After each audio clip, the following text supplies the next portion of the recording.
Today, we will deconstruct the Spear of the Impaler, show you what makes it great, and build around that to make it even better. This weapon allows for a variety of builds. It's kind of mind-blowing. I'll present you with a shield poke build, a spear throw build, a skill spam build, and of course, a high damage build. Pick, choose, and adjust to your playstyle. And I'll show you how to get everything needed for these builds. Let's dive in. We are taking a deep dive into one of Elden Ring's most unique and fiery weapons, the Spear of the Impaler. The spear ranks 7th among the great spears and 5th among the unique ones in terms of raw damage. The spear requires 14 strength, 35 dexterity, and 18 faith to wield, making it a demanding yet rewarding weapon. This weapon offers a great mix of physical and fire damage. The damage is split into 52% physical and 48% fire. Lock in with me here. This is very important. The dexterity scaling affects the physical portion of the damage, while the fate scaling affects the fire portion of the damage.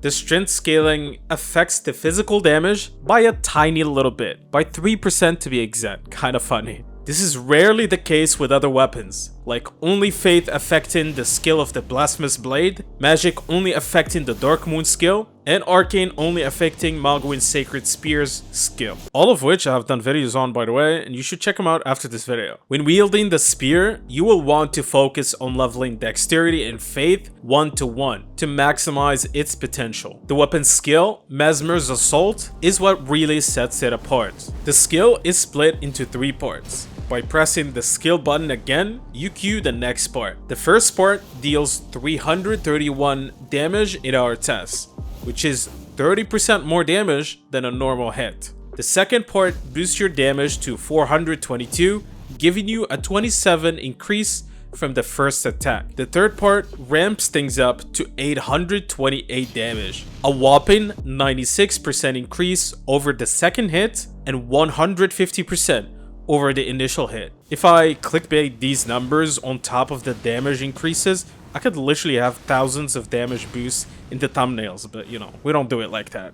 Certain buffs and equipment work with the skill. You might be surprised. Messmer's Helmet boosts the skill by 8%. Winged Serpent Helmet boosts the skill by 10%.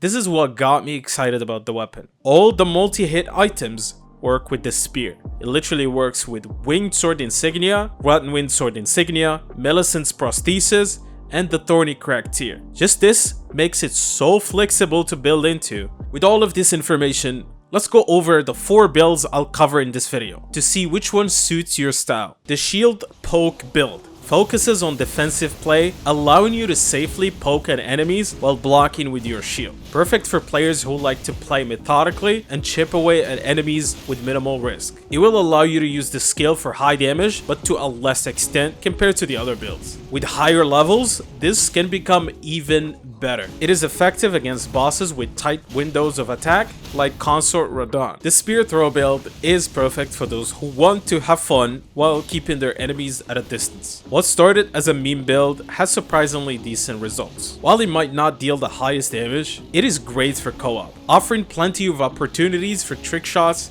and creative spear throws. If you're up for a challenge or simply want to enjoy a unique style of gameplay, this build might be for you. It is more effective against bosses that require spacing, like the Vine Beast Dancing Line. The skill spam build is for you if you would love to use the flashy high damage Messmer skill, or if you got day 1 PTSD from Messmer. With a focus on spamming your skill, you will quickly overwhelm bosses with repeated high damaging attacks with great poise to tank through hits. It is very effective against small bosses that don't stagger you as much, like Rolana. Finally, the high damage build is all about dealing massive amounts of damage with each hit, sacrificing defense for raw power and explosive offense. Ideal for players who want to take down enemies fast and want to maximize their damage. Effective potentially against any boss, as long as you know their movesets. Starting with build number 1. The Shield Poke build. For the weapon, max the Spear of the Impaler to +10 to maximize its damage. It is obtained by trading Messmer's Remembrance at the Round Table Hold. In the second hand, go for the Matter Tower Shield and max it to plus 24 for a higher guard boost. The guard boost will allow you to withstand more hits without draining a lot of your stamina. Remember to remove its skill and apply the no skill to be able to use the Spear's skill. This shield is perfect for high guard boost at a lower requirement of only 30 strength. At the Secluded Grace, right before Godric, go up here, jump, move around the edge, jump to the window, and go follow the path, and you will find the tower shield under the stairs. Offhand, the Finger Seal to cast your buffs before boss fights, which can be obtained from the Twin Maiden Husks at the Round Table Hold. For the armor, go for the Winged Serpent Helmet for that 10% damage increase. It is dropped by the Fire Knight that is guarding the Messmer boss fight. Use the rest of the Banished Knight set for solid resistances. This set can be farmed from knights wearing the armor. It can be found in Stormveil Castle and the Cathedral of Dragon Communion. For the talismans, first, the Great Shield Talisman, which reduces stamina damage when blocking by 20%. Important so that you can withstand more hits from enemies when shield blocking. It is found in a carriage chest east of the Erdtree Gazing Hill site of Grace. Second, the Two-Headed Turtle Talisman, which increases stamina recovery. It is important so you can let go of blocking to gain stamina back very fast and go back to blocking. It is inside a cave beneath a waterfall just east of Rivermouth Cave. Third, Millicent's Prosthesis for more successive attack damage. It helps by giving a decent 11% damage boost with successive hits, and a plus 5 to our dexterity for more overall damage. It can be obtained by killing Millicent at the Windmill Heights site of Grace. Fourth, the Arsenal Great Jar. This is a must so you don't fat roll. Without it, you will waste a lot of stats into endurance. It is rewarded for completing the Great Jars challenge in the Dragon Barrow. For the physic, go for the Thorny Crack tier, which increases damage by 9%, 13%, and up to 20% with successive hits. It stacks with Rotten Windsword Insignia and works with the skill. It is dropped by the Putrid Avatar in the Consecrated Snowfield. Pair it with the Opaline Heart tier to increase all damage negation by 15%, which makes you tanky to trade hits with the skill. It is dropped by the Avatar north of 4th Farad in Calais. For your spells, go for Golden Vow to increase your damage by 15% and increase damage negation by 10%. It is found in the Corpse Stench Shack in Mount Gelmir. Also use Flame Grant Me Strength to increase your damage by 20%. It is found behind 4th Gale. For the stat distribution, aim for these stats, but it will get better if you have more levels. 50 Vigor, decent health, you don't need more than that since you are shield blocking most of the time. 12 Mind, it is low since you won't use the skill as much. Level it higher if you have extra levels. 45 Endurance, to be able to medium roll with the whole build. Very essential. 30 Strength is a must to be able to wield the shield effectively. 45 Dex, for high physical damage, and it will be 50 with Millicent's Talisman. 50 Faith for high fire damage and to be able to use our buffs as well. You can use Melania's Great Rune to get health back on hits, or Morgoth's Great Rune to get a bigger health to work with. Moving on to the second build, the Spear Throw build. For this build, you need the Spear of the Impaler, of course. The armor is up to you since you are doing this for fun or as a challenge, I would assume. For the important information, two-hand the spear so that the throws will deal more damage. Charge the spear for more damage as well, and try to get as close as possible to your targets since there is damage fall off. Equip these talismans that will buff your throws. The two-hand talisman by 15%, the axe talisman by 10%, the smithing talisman by 10%, and the fire scorpion charm by 12%. Now this is the important part. Get a friend.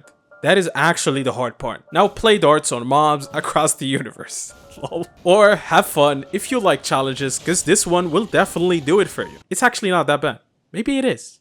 With the third build, we have the skill spam build. For the weapon, max the Spear of the Impaler to plus 10 to maximize its damage. Offhand the Finger Seal to cast your buffs, which will result into higher damage. For the armor, go for the Winged Serpent Helmet for that 10% damage increase. Use the chest and arms of the Banished Knight set for that solid resistances and high poise, and use the bull goat's legs to reach 76 poise to get us to that 101 with the bull goat talisman. Reaching this number will help us be less likely to be interrupted by attacks while spamming the skill. Very crucial. For the talismans, first, Shard of Alexander for that 15% damage boost to our skill. It is dropped by Alexander after finishing his quest line. Second, the Rotten Wind Sword Insignia for a damage boost of up to 13% with successive hits. It is earned after choosing to assist Millicent and successfully defeating her sisters. Third, Millicent's prosthesis for more successive attack damage up to 11%. Fourth, the Bull Goat Talisman to increase poise to reach 101. It is found at the end of the Dragon Barrow Cave in Caelid. For the physic, use the Thorny Crack Tear to increase damage by up to 20% with successive hits, and Flame Shrouding Crack Tear to increase fire damage by 20% for 3 minutes. It is dropped by the Putrid Avatar found at the Minor Erdtree in Caelid. For your spells,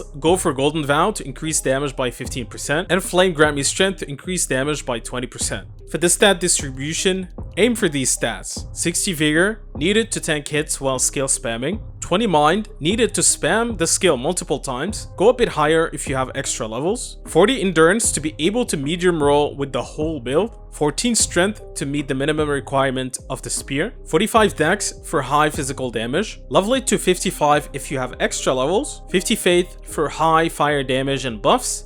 Go to 60 if you have extra levels as well. Finally, with the fourth build, we have the high damage build. Go with the Spear the Impaler at level 10 for maximum damage, and the Finger Seal to cast your buffs. For the armor, go for the Winged Serpent Helmet for that 10% damage increase, and the rest of the Rakshasa for over 51 poise to poise through hits in that sweet 6% damage increase. It is dropped by Rakshasa in the Eastern Nameless Mausoleum. For the talismans, use Shard of Alexander to boost the damage of our skill by 15%, Rotten Wind Sword Insignia to raise damage by up to 13% with successive hits, Millicent's Prosthesis to raise damage by 11% with successive hits, and plus 5 to our dexterity, and the Fire Scorpion Charm to increase our damage by 12%. This one is found in the 4th light within Mount Gelmir. For the physic, use the Thorny Crack Tear to increase damage by 20%, and the Flame Shrouding Crack Tear to increase our damage by 20%. Use Golden Vow and Flame Grant Me Strength